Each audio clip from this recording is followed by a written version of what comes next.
favorite poem says, "Every prospect pleases, and only man is vile." It is because Bavaria and Austria and France have not introduced their civilization to him yet. But Bavaria and Austria and France are on their way. They are coming. They will rescue him. They will refine the vileness out of him. Some time during the forenoon, approaching the mountains, we changed from the regular train to one composed of little canvas-sheltered cars that skimmed along within a foot of the ground, and seemed to be going 50 miles an hour when they were really making about 20. Each car had seating capacity for half a dozen persons, and when the curtains were up one was substantially out of doors, and could see everywhere, and get all the breeze and be luxuriously comfortable. It was not a pleasure excursion in name only, but in fact.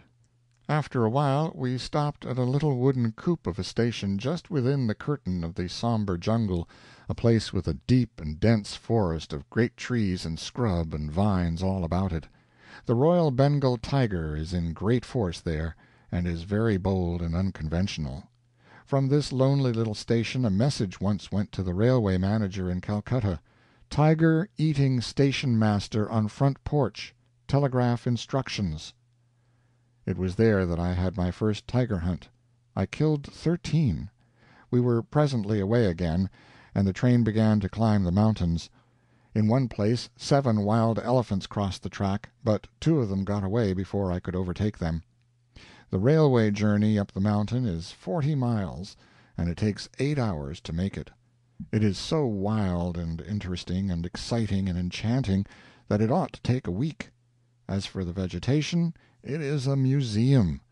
The jungle seemed to contain samples of every rare and curious tree and bush that we had ever seen or heard of. It is from that museum, I think, that the globe must have been supplied with the trees and vines and shrubs that it holds precious. The road is infinitely and charmingly crooked. It goes winding in and out under lofty cliffs that are smothered in vines and foliage, and around the edges of bottomless chasms, and all the way one glides by files of picturesque natives, some carrying burdens up, others going down from their work in the tea-gardens, and once there was a gaudy wedding procession, all bright tinsel and color, and a bride, comely and girlish, who peeped out from the curtains of her palanquin, exposing her face with that pure delight which the young and happy take in sin for sin's own sake. By and by we were well up in the region of the clouds, and from that breezy height we looked down and afar over a wonderful picture, the plains of India, stretching to the horizon, soft and fair, level as a floor, shimmering with heat, mottled with cloud shadows, and cloven with shining rivers. Immediately below us, and receding down, down, down toward the valley, was a shaven confusion of hilltops, with ribbony roads and paths squirming and snaking cream yellow all over them and about them, every curve and twist sharply distinct. At an elevation of 6,000 feet we entered a thick cloud, and it shut out the world and kept it shut out. We climbed 1,000 feet higher, then began to descend, and presently got down to Darjeeling, which is 6,000 feet above the level of the plains. We had passed many a mountain village on the way up, and seen some new kinds of natives, among them many samples of the fighting Gurkhas. They are not large men, but they are strong and resolute. There are no better soldiers among Britain's native troops. And we had passed shoals of their women climbing the 40 miles of steep road from the valley to their mountain homes, with tall baskets on their backs, hitched to their foreheads by a band, and containing a freightage weighing, I will not say how many hundreds of pounds, for the sum is unbelievable. These were young women, and they strode smartly along under these astonishing burdens with the air of people out for a holiday. I was told that a woman will carry a piano on her back all the way up the mountain, and that more than once a woman had done it. If these were old women, I should regard the Gurkhas as no more civilized than the Europeans. At the railway station at Darjeeling you find plenty of cab substitutes, open coffins in which you sit, and are then borne on men's shoulders up the steep roads into the town. Up there we found a fairly comfortable hotel, the property of an indiscriminate and incoherent landlord, who looks after nothing, but leaves everything to his army of Indian servants. No, he does look after the bill, to be just to him, and the tourist cannot do better than follow his example.